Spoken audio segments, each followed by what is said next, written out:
So a couple weeks ago, I posted a review video, or really just an initial impressions video of the H26 Pro. Um, and I figured since I've put about 100 miles on it since then, that it would be a good opportunity to kind of follow up, see if my initial impressions, have stayed the same or if my opinions have changed at all. And, just to give a more thorough idea of what you're getting with this thing and, what maybe some of the limitations are and, things that you will want to improve or at least like address. So, you know, again, I've put about 100 miles and most of that has been pretty short rides. My commute to work is only about 3 miles. And on those rides, I'm going fast. I'm trying to get there as quick as possible, and because I know it's close, I'm not worried about sucking up too much battery. So I'll be going about 34, 35, and I'll get there in, 10 to 15 minutes, depending on, if I hit some traffic lights or whatever. So it's really great for those purposes, again, because, your legs are in a good position to pedal, you got the adjustability in the seat, and you have a 21 speed instead of a 7 speed. It's really good for those quick sprints, quick runs, just getting to and from work. And then I did just take it on a longer ride the other day from Long Beach to San Pedro. Just had to run some errands and figured I could hang. And that turned out well too. I mean, actually, when I was on the way to San Pedro, I was on some kind of bigger, not the freeway obviously, but some bigger roads with some faster traffic. And downhill, I was actually going about like 42 or 43 miles an hour, which, from a legality standpoint, there might be some questions there. But the bike was solid. There was no wobbles. It did, the suspension was doing its job, and it handled it. But I think I kind of got a little carried away because, I was enjoying all that speed and power that, after I'd handled my business and I needed to go back, another 13 miles. I'm looking at my battery and I'm like, oh crap, I'm at like 60%. And, one thing I've noticed with these bikes in general is that, that first half of the battery takes a lot longer to deplete than the second half. So once you're into 60% or 50%, you're not going to get the same performance. There's some principles behind that. I don't understand them, but I know that there's a reason. But, so on the ride back, I had to be a lot more conservative. So I was actually cruising around on like pedal assist 1 around 15 miles an hour. And then like when I would get to a hill, descending a hill, I would kick it up to pedal assist 3, just get a little more boost and coast along. So I made it back, but so for a 26-mile trip, if you're ripping really hard on the front end, then you're going to have to take it real slow on the tail end. But that's all part of, managing, the battery. So again, I put 100 miles on it, mostly short commutes with one longer trip through pretty kind of rough and fast traffic. And, they handled it like a champ. It is a lot of fun. So my overall experience of it, is that, again, it's like you get a more sluggish start because you have the larger tires. But you just help, by pedaling at the beginning. And, overall, I'd also say it's a really smooth ride. One thing that has improved is that, in my first video, I had mentioned that the suspension was like over torqued, and so you weren't getting any movement, in this arm. So, I had just put some CLP, cleaner lubricant protectant. It's actually like kind of a gun lubricant, but I just put a little bit of that into each of these, bolts and kind of like that little joint right there, right there. And over the course of, a couple weeks, I started to get a little bit of movement as, that loosened up. And then I felt more confident to get in there with an Allen key. And so, the rear suspension now is actually working really well. I think the spring is a little bit light for me, but I'm not bottoming out or anything like I was on my previous bike. I have an extra 750-pound spring, which this one is a 650-pound spring. So I may swap that out, but it's not a pressing matter at all. But it's nice to get that back because the ride is definitely smoothed out. This seat, it's okay, but I'm probably gonna swap it out for something more comfortable because there are some times if you've got if I have it extended far enough to where I can get a really good pedal stroke, then there's some times where I'm just being suspended by my genitals and it's not comfortable. We'll just put it that way. So I'm probably gonna get something better. Not a suspension seat post because I always feel like those kind of rob you of a little bit of power when you're pedaling, but it's just something a little bit more comfortable. But that's a minor gripe and that's subjective. Not everybody necessarily is going to have an issue with that. The the brakes, when I first got them, they were squeaking a little bit, and I'd worked with this type of brake before when I had the Q20, so I figured I learned how to center those. Essentially pressing the lever down and then tying it down, and then from there you loosen it and then tighten it back up again, and then that kind of centers the rotor, and that lowered some of the noise. And then also they just have to wear in a lot of the time, which they have. So I'm getting really good performance out of them. Which again, in the city where you're doing a lot of like stop and go traffic, you're getting up to 25 and then you got to stop real quick for a light. It's good to have some nice hydraulic brakes. So those are performing well. The motor, I haven't noticed any sort of like drop off or new noises or anything like that. So, it's performing well. And again, I think that being able to really assist with the pedals, is something that kind of is going to help preserve that motor long term. I'm still kind of new to all this, so that just may not be true at all. But, so far it's performing well. And it's very quiet, actually, compared to other e-bikes I've had. You notice I don't have the pannier bags on there anymore.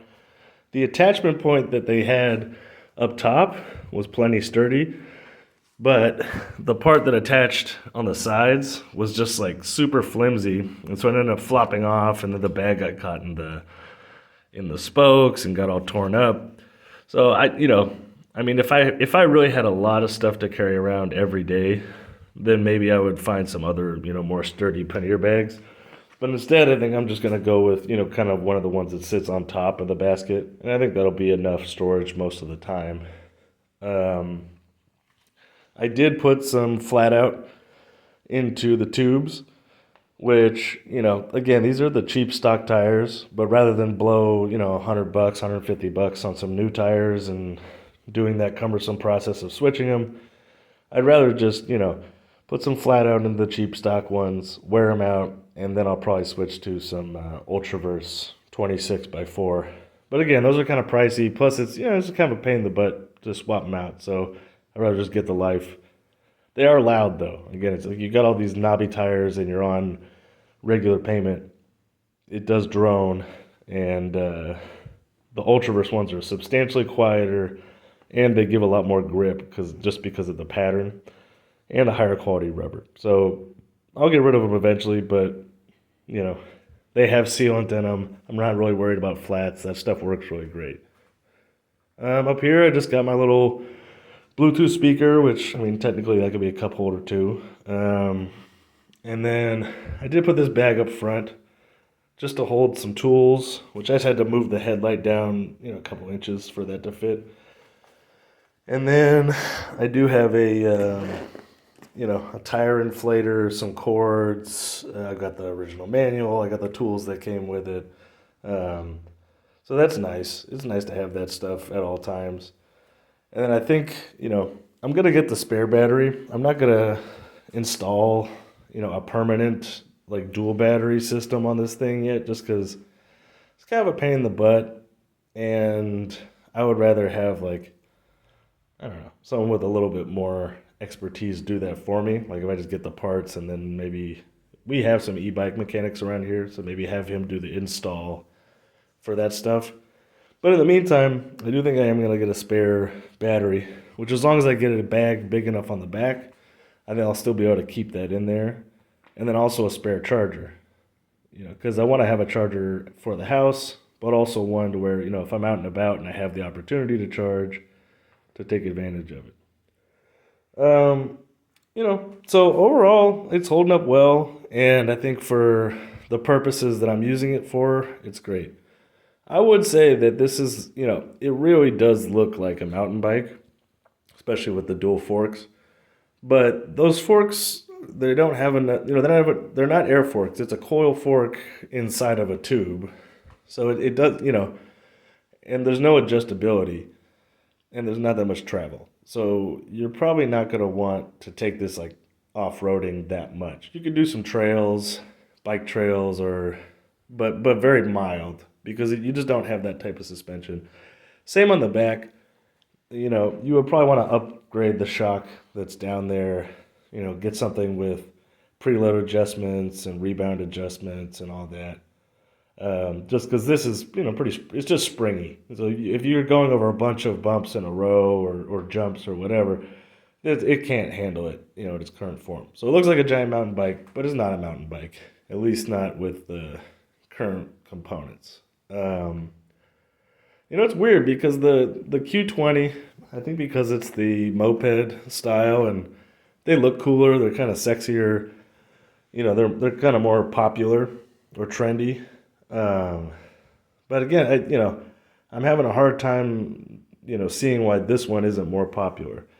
I mean, the overall ride quality is a lot better. You're getting a higher top speed because of the larger wheel diameter. I think this suspension setup is better than what the Q20 has. You've got the adjustable seat, so different height riders can get on it. I would definitely choose this over the Q20 every time after trying both. And the fact that it folds is a bonus. I've only folded it once, and the one thing that kind of sucks about that is that this mechanism is pretty standard. There's other bikes that have this exact same layout. It's solid, it works, but you don't have folding handlebars. So you fold this over, and you've still got the handlebars sticking out, 3 feet. So you're not getting a lot of sideways. It's not really helping with the width. Obviously, it's helping with the length when you fold it. It is more compact. So yeah, again, it's a solid bike. I'm enjoying it so far. I haven't really encountered any problems with it. 100 miles isn't a lot, but it's probably enough to at least, if there was a fatal flaw to the bike within 100 miles, it probably would have manifested itself. I would say 500 miles is probably going to be, more of a test of like, okay, was this bike actually put together well with components that are decent enough to at least like get it there. That the only thing that still kind of worries me, and that I am gonna fix pretty soon, or at least preemptively get ahead of, is Ridstar, like many other companies, does not necessarily put a torque bar on their rear hubs. So I am going to get a torque bar kit and just put a little bit of reinforcement on this rear hub just to make sure that it's really not going to turn or eat away at the frame. And then the only other thing, final little gripe, which is really not a big deal, but kind of par for the course for cheaper bikes, is you've got these metal fenders which look cool, but they're noisy as hell. If they move at all or get jostled, they ring like a bell. And then also it's a pretty tight fit in here with this tire. So at first it was actually rubbing substantially, and it kind of wore off a little bit of the tire there, and there was just more friction. But then also, it makes me wonder if I do eventually upgrade to the Ultraverse tires, which are substantially thicker. I think I may have to remove at least the rear fender, if not the front fender, when I do that, because I don't think that it's going to be able to do it, because these cheap stock ones barely fit in there as is. Well, I thought I was going to have more of a plan to this, but I kind of rambled on. But yeah, again, like maybe in a few months, I'll post the 500-mile review, and we'll see if everything I said here and in the first video holds true, or if something comes up. And there's always the chance that you're gonna get in an accident too. lady almost took me out while I was riding this the other day. I was wearing a helmet, and I braked soon enough to where I didn't hit the side of her car too hard. But be careful out there, guys. It's these bikes are great. It's a great way to get around, but also you're pretty vulnerable. It's like if you do get in an accident, there's no airbags, there's no seatbelt. Um, your bike and you are probably gonna get messed up. So I got out of that one very luckily. There was no damage to the bike and just a couple bruises on my leg. But you're kind of on a motorcycle. You're going a lot faster than a normal bike, and you know you got to be careful and have your head on a swivel because the drivers aren't necessarily looking for you or paying attention to you. Or sometimes I think that they see you approaching on a bike, but their brain doesn't calculate that, like, yeah, he's on a bike, but he's going twice as fast. So, like, they'll try and make turns that they could make in front of a regular bike, but now you're getting real close. So, yeah, just be careful out there, enjoy the e-bikes, but also understand that, like, the city's not really set up to accommodate e-bikes because we're kind of in between a bicycle and a motorcycle. And there's gonna be times on the bike path where you're going way too fast. There's gonna be times on the road where you're going way too slow, and you got to be able to adapt to what's going on around you. All right, be safe, have fun, and then yeah, stay tuned. I'll probably post another review once I get past 500 miles.